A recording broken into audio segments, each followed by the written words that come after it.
저는 부동산 부자 부모의 딸이에요. 제가 아주 어릴 적부터 친정은 벌써 큰 부잣집이었죠. 강남 전체가 시골 논밭이던 시절부터 대대로 가수원을 하며 배농사를 지었던 농사꾼 집안이었어요. 산업화 시절 강남이 개발되고 도시가 되고 땅값이 천천부지로 오르면서 큰 부자가 되었다고 해요. 그럼에도 친정 부모님은 부자 유세 같은 건 전혀 없이 수수하고 좋은 건물주이기도 하죠. 있는 사람에게야 당연히 제값받지만 어려운 사람에게는 시세보다 훨씬 저렴하게 상가를 임대해 주거든요. 그러한 친정 부모님의 성품을 물려받아 무엇보다 독립심이 아주 강한 여자로 자랐습니다. 어릴 적부터 중학생 과외를 하며 번 돈으로 스스로 대학 등록금도 마련했고요. 명문대를 졸업한 뒤로는 제 꿈이었던 바리스타가 되어 작은 카페를 하나 차렸어요. 물론 부모님이 지원금은 하나도 없이 스스로 번 돈에 은행 대출금까지 더해 차린 카페였죠. 그런 제가 대학생 시절부터 오래 연애해온 남자친구와 결혼을 준비하게 되면서 본격적인 사건이 시작되었어요. 예랑이는 저희 친정의 빚대기가 민망할 만큼 가난하고 우울한 집안에서 자란 청년이었어요. 춤바람이 난 엄마는 예랑이가 아주 어릴 적 하나 있는 자식과 남편을 내팽개치며 도망쳤고, 졸지에 팔자에도 없는 호라비가 된 아버님은 예랑이가 대학을 졸업할 무렵 세상을 떠나고야 말았어요. 자식만큼은 어떻게든 번듯하게 키워내기 위해 허드렛 일을 전전하다가 병을 얻은 탓이었죠. 온갖 고생을 다 해가며 명문대까지 보낸 자식이 성공하는 모습을, 결혼해서 가정을 꾸리는 모습조차 보지 못한 채로 말이죠. 상황이 이러니 저희 주변에서는 저희 결혼을 두고 걱정이 참 많았을 법도 했어요. 하지만 뜻밖에도 누구 하나 저희 커플의 결혼을 걱정하는 사람은 없었습니다. 제가 조건 맞춰 치러지는 정략적인 결혼보다는 진정한 사랑을 추구하는 스타일이었고, 예랑이도 어려운 환경에서 자랐지만 구김살 하나 없이 멋진 남자였으니까요. 하지만 상견례가 있단 직후부터 예랑이가 부쩍 소갈이를 시작했어요.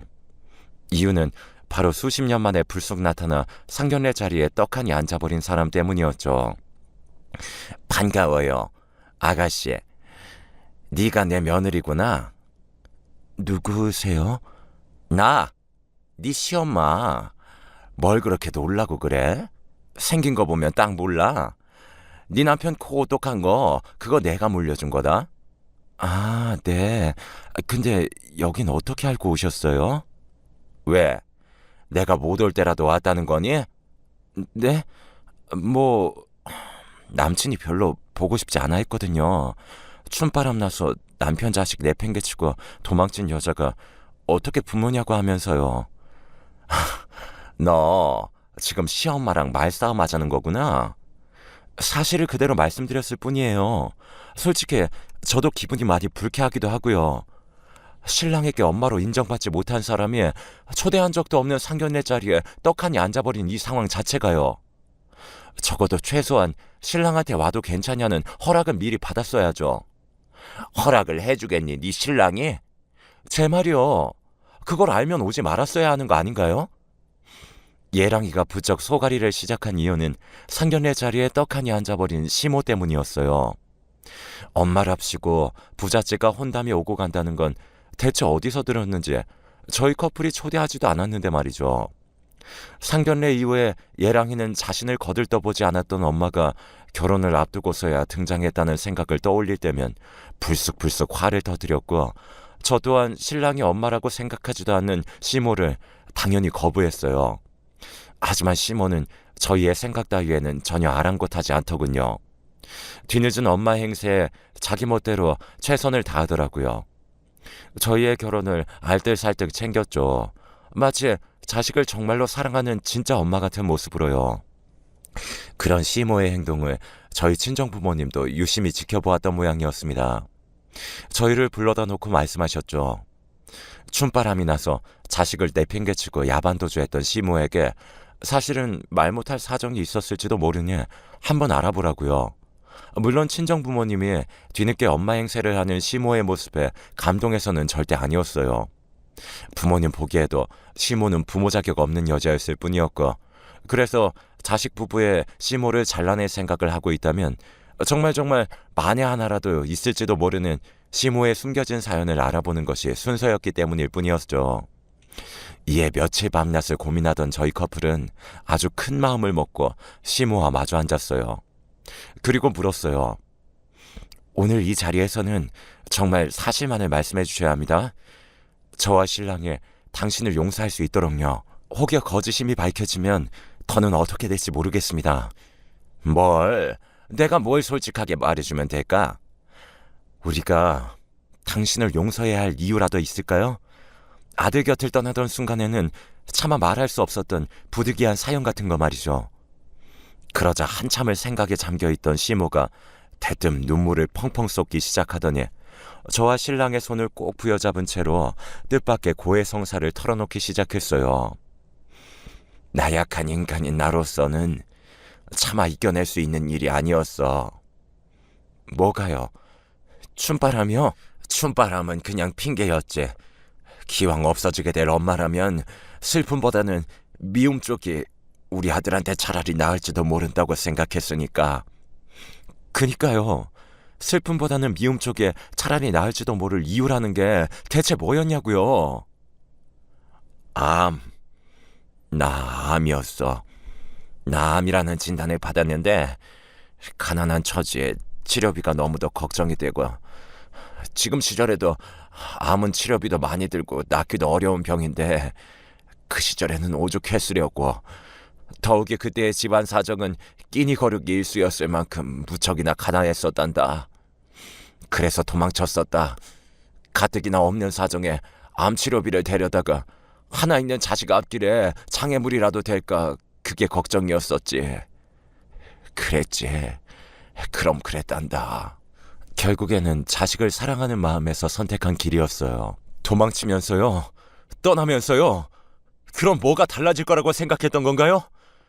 달라질 거라는 기대 같은 건 할 수 있는 상황이 아니었어. 차라리 혼자 죽어 사라져버릴 생각뿐이었지. 근데 사람 운명이라는 게 참 얄궂더구나. 차라리 혼자 죽고 사라지겠다고 사랑하는 내 아들까지 등지면서 떠나왔는데 암이 완치되더라. 치료비 같은 거 없었다면서요. 내가 그래서 우리나라 대한민국을 사랑하는 거잖니. 의료보험이다 뭐다 국가 지원을 받아서 완치되었으니까. 이제 내가 좀 이해가 되니? 아니요, 아직은 아닌데요. 왜? 어떤 지점에서? 완치되었으면 잘 끝난 일이잖아요. 그럼 다시 엄마 자리로 돌아왔으면 될 일을 당신을 완치돼 놓고 평생 신랑을 엄마 없는 자식으로 자라게 만들었으니까요. 아닌가요? 죄책감 때문에, 자식과 남편을 떠났다는 죄책감에 날 평생 남편과 자식 앞에 나설 수 없게 만들었으니까. 그래요. 지금 하신 말 다 사실이고 들은 대로 믿는다고 쳐도 아직 의문이 하나 남네요. 죄책감에 가족 앞에 나설 수 없었다던 사람이 왜 결혼을 앞둔 지금에서야 나타난 거죠? 제가 묻자 시몬은 또 한참을 생각에 잠기더니 이내 더욱더 펑펑 울어가며 거의 애원을 하더군요. 암이 재발되었어. 말길에 겨우 살았다 싶었는데 이제는 꼼짝없이 죽게 생겼더구나. 그래서 나타났어. 죽기 전에 아들 결혼식은 보고 싶어서. 평생 엄마 없는 자식으로 살게 만든 죄를 갚기 위해서라도 결혼식에는 참석하고 싶었어. 그러니 이렇게 부탁하마. 다른 거 아무것도 바라지 않을 테니까 제발 혼주 자리에만 앉게 해줘. 삶의 끝자락에서나마 마지막 엄마 노릇까지는 하게 허락해 주려무나. 그렇게 펑펑 눈물을 쏟아내며 애원하시는 시모를 바라보며 한때 자신을 버렸던 엄마를 향한 신랑의 앙금은 결국 누그러졌어요. 세 식구 하루 한 끼 먹으면 다행이었던 불우한 어린 시절. 고작 감기 하나만으로도 병원 가기 두려웠을 만큼 가난한 집안에 심지어 시모가 걸렸다는 병은 치료비 많이 들기로 손꼽히는 암이었으니까요. 신랑은 그렇게 시모를 향한 원망을 누그러뜨렸지만 저는 시모를 아직 완벽하게 믿기는 어렵다는 생각이었어요.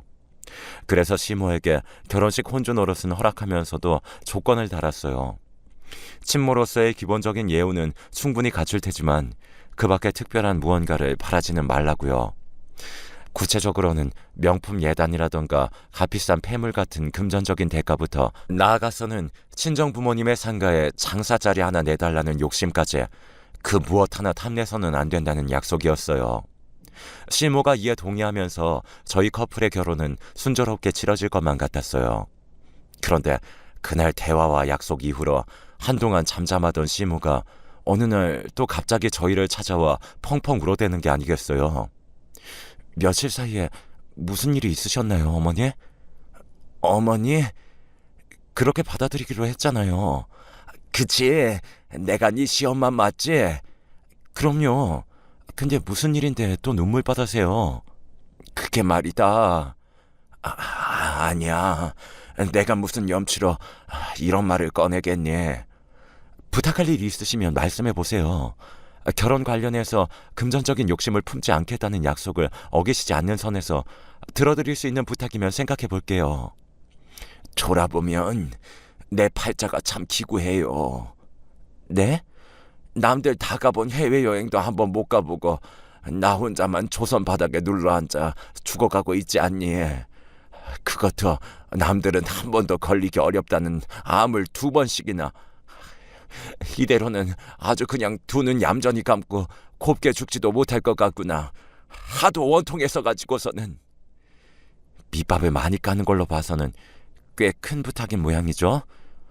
어려운 부탁이긴 한데 꼭 해달라 그런 건 아니고 판단은 제가 할 테니까 일단 말씀해 보세요. 죽기 전에 해외여행 딱 한 번만 보내주지 않으련? 미국이나 유럽 쪽 3-4달 투어 코스 정도면 좋을 것 같은데. 갑작스런 해외여행 부탁을 받은 저희 커플은 일단 생각해보겠다는 대답과 함께 돌아섰고 차에 타기 무섭게 신랑이 눈물을 쏟아냈어요. 그런 신랑을 부둥켜 안은 저의 눈에도 눈물이 멈추질 않더라고요. 시모가 안타까웠죠.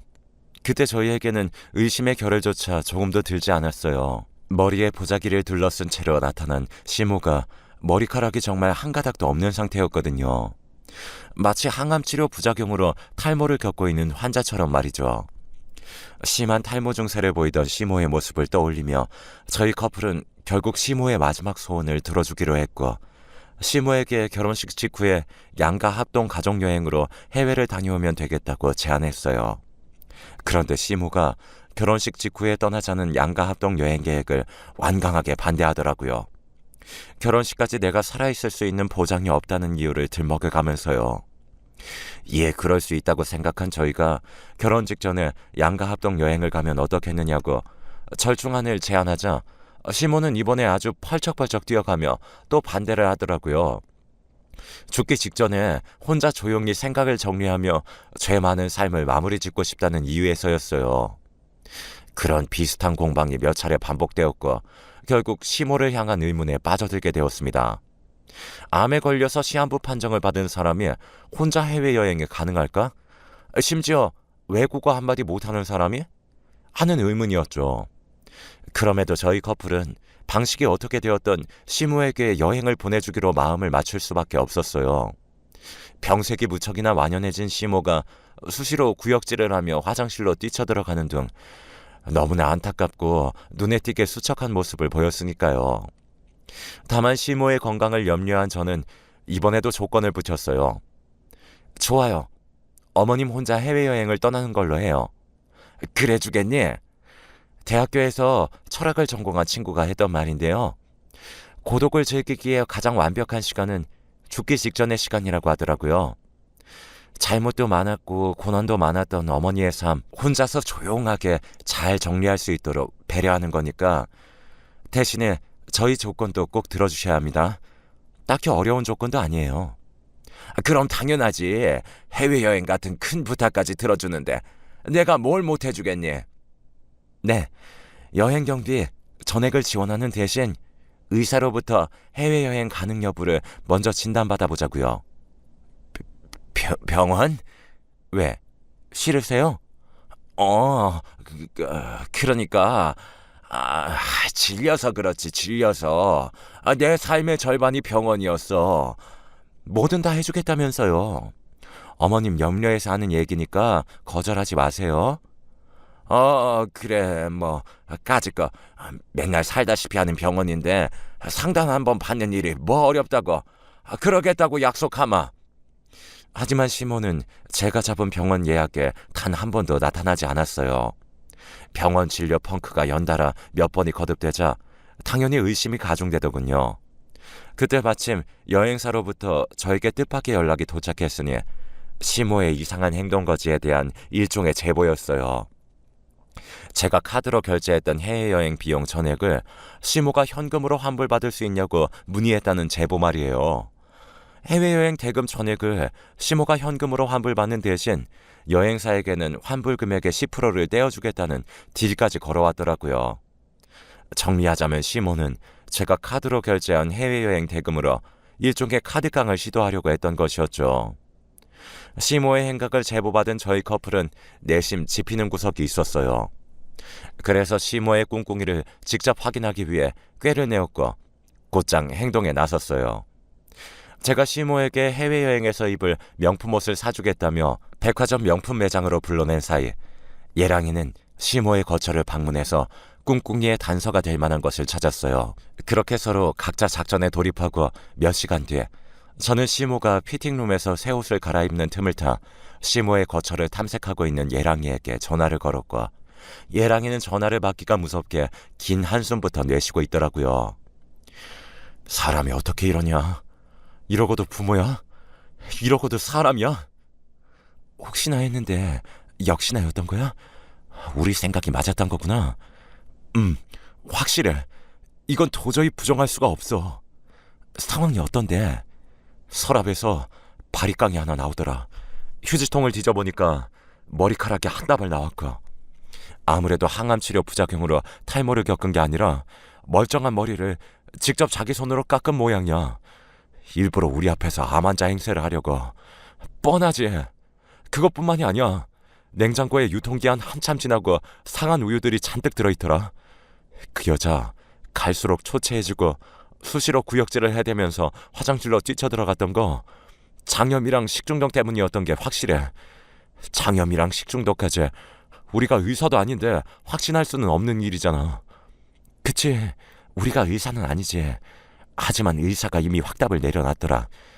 여기 진단서에 장염이랑 식중독이라고 써있다. 날짜도 정확히 일치해. 우리 앞에서 해외여행 보내달라며 병색이 완연한 모습 보이던 시점 딱 바로 그때부터야. 당신이 실망할 만해. 나 같으면 곱게 탄식하는 게 아니라 세상 웬만한 욕짓거리는 다 끌어다 붙였을 테니까. 나도 심정 같아서는 그러고 싶어. 지금 내가 말한 내용이 전부가 아니니까. 말을 마친 신랑은 낯선 목소리의 중년 아줌마에게 전화를 바꿔주었고 그 중년 아줌마가 저에게 건넨 한마디에 저는 시모에게 학을 떼고야 말았어요. 어머, 네가 박신의 며느리구나. 누구세요? 나야, 나. 네 시엄마 옆집 친구. 네. 근데 저는 어떻게 알고? 당연히 알지. 박씨가 부잣집 며느리 생겼다고. 자식 장가 잘 보낸다고 동네방에 얼마나 자랑질을 하고 다녔는데 아휴 자랑질만 하고 다녔게. 아들 자식 덕분에 목돈 생겼다면서 그 돈으로 춤추는데 투어를 돌 계획이던가 뭐라던가. 그랬어요.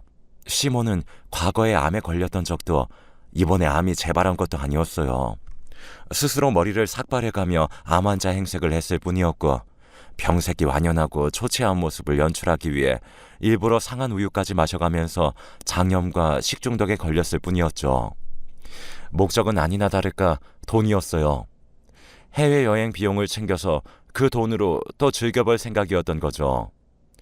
비로소 저희 커플은 시모의 추악한 민낯을 모두 깨닫게 되었지만 결혼식까지 모든 사실을 함구하기로 했어요. 시모를 저희 커플로부터 영원히 떼어놓기 위해서요. 시간은 빠르게 흘러 마침내 맞이한 결혼식 당일, 결혼식을 앞둔 저희 커플은 한복을 곱게 차려입은 시모가 예식장에 도착하기가 무섭게 모범 택시에 태웠어요. 혼자 해외여행을 즐기면서 지난 삶에 대한 생각을 정리하라는 배려인 척 출국 심사 받으려면 시간이 빠듯하니 결혼식 참석은 어렵겠다면서 시모를 태운 모범 택시를 다짜고짜 출발시켜버렸고요. 마침내 모든 목적을 이루었다는 착각에 빠진 시모는 희희낙락 모범 택시와 함께 멀리, 아주 멀리 떠났고 저희 커플은 순조롭고 행복한 결혼식을 치렀어요. 혼주 자리엔 추악한 시모 대신 시댁 쪽 큰 어르신께서 앉아 계셨죠. 그렇게 결혼식을 마친 저희 부부가 신혼여행 출국 수속을 밟고 있던 순간이었어요. 연신 전화가 걸려오더라고요. 아니나 다를까 모범 택시를 타고 멀리 떠났던 시모였죠. 여보세요? 전화를 왜 이제야 받니? 네, 당연히 못 받을 수밖에요. 좀 전에는 결혼식 중이었고 지금은 신혼여행 출국 수속을 밟는 중인데요. 됐고, 뭐가 좀 이상하니 확인 좀 해줘야겠다. 뭐가 이상한데요? 아니 글쎄, 이놈의 모범 택시 기사 양반이 내가 여행사에 볼 일이 있다며 아무리 말을 해도 무작정 고속도로를 타버리더니 급기야 아무것도 없는 강원도 산골에 털컥 데려오지 뭐니 얘. 그래서요. 나 지금 생뚱맞은 강원도 산골에 있다니까. 택시기사 바꿔줄게. 확인 좀 해봐라. 글쎄요. 잘못된 거 하나도 없는데요. 예, 벌써 3번째 말하자니. 나 지금 강원도 산골이라고. 좀만 더 가면은 아주 북한까지 나올 지경이야. 일부러 거기로 보냈어요. 정확히 도착한 거 맞고. 됐죠? 뭐? 우리가 당신 내쫓은 거라고. 당신이 내 신랑 버렸던 것처럼. 왜 이러니 며느라? 나 지금 건강이 많이 안 좋아. 곧 죽을 것 같아. 암 아닌 거 알아요. 바리깡으로 머리 깎고 일부러 장염에 식중독까지 걸려가면서 암 환자 사연팔이 했던 거 다 안다고요. 그러니까 꼴 가짜는 수작 그만 부리고 이쯤에서 떨어져 나가는 게 어때요? 그게 무슨 소리니? 세상 어느 누가 함부로 자신의 목숨을 핑계로 연기를 하겠어. 이건 모함이야. 누군가가 나를 음해하려는 것이 분명해. 아니, 당신이 진짜 대단한 사람인 줄 알아요? 얼마나 대단한 인간이길래 그런 식으로까지 준비해가면서 사람을 속입니까? 기사님한테 여행사에 들리자고 했던 이유는 뭔데요? 여행사에 볼 일이라는 게 대체 뭔데요? 내가 대신 대답할까요? 해외여행 비용 현금으로 환불받아서 먹고 튀려는 생각 아니에요? 결혼식 빌미로 남편 낳아준 엄마라고 사돈이라는 핑계로 우리 친정한테서 한복 뜯어낼 생각으로 암 환자 행세까지 해가면서 수십 년 만에 접근했는데 그걸 초장부터 확 막아버려서 어쩔 수 없이 해외여행 핑계로 그 돈이라도 챙겨가려고? 맞나 보네요.